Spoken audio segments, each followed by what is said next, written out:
Hello guys, அனைவருக்கும் வணக்கம். இன்னைக்கு வீடியோவில் என்ன அப்படின்னா, நம்ம வேப்பிலை மாரியம்மன் திருக்கோவிலோட பால் குட விழா வந்து இந்த வீடியோ ஃபுல்லாக பார்க்க போகிறோம். வாங்க வீடியோக்குள்ளே போகலாம்.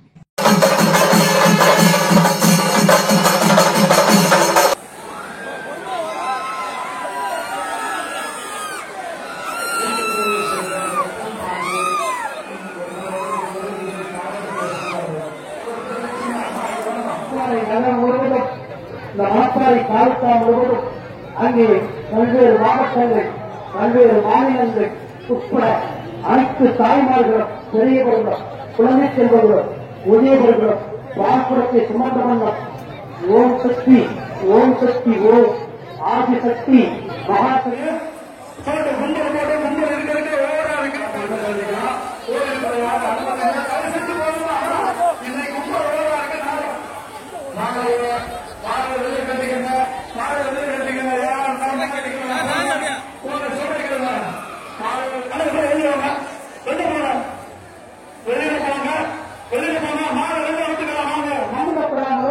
அல்லது இடையூறு இல்லாம கூட்டுவாங்க.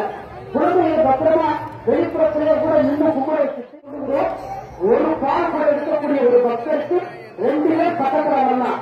ஆனா கொடியை கொட்டி கொட்டி அழகனாவனுடைய தந்தையே கொட்டி கொட்டி நிறையத்தான் கொண்டிருக்கிறார்கள். ஓம் சக்தி, ஓம் சக்தி, ஓம் சக்தி அளவு குத்தி கொண்டிருக்கிறவர்கள் சாரசாயா வந்து கொண்டிருக்கிறார்கள். கடந்த ஒரு வாரமாக கடும் விரதம் ஒன்று மாணவர்கள், இளைஞர்கள், பெரியவர்கள், முதியவர்கள் இப்படி எண்ணற்ற பேர் கைகளை காப்பு அணிந்து பால்குடம் ஒவ்வொரு ஆண்டும் பால்குடம் எடுக்க அந்த வீட்டிலே லட்சுமி கடாட்சம் திறந்து கொண்டிருக்கிறது. அம்மனுடைய அருள் புரிந்து கொண்டிருக்கிறது. ஒவ்வொரு ஆண்டும் பால்குடம் எண்ணிக்கை உயர்ந்து கொண்டிருக்கிறது. இந்த ஆண்டு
பொறுமை.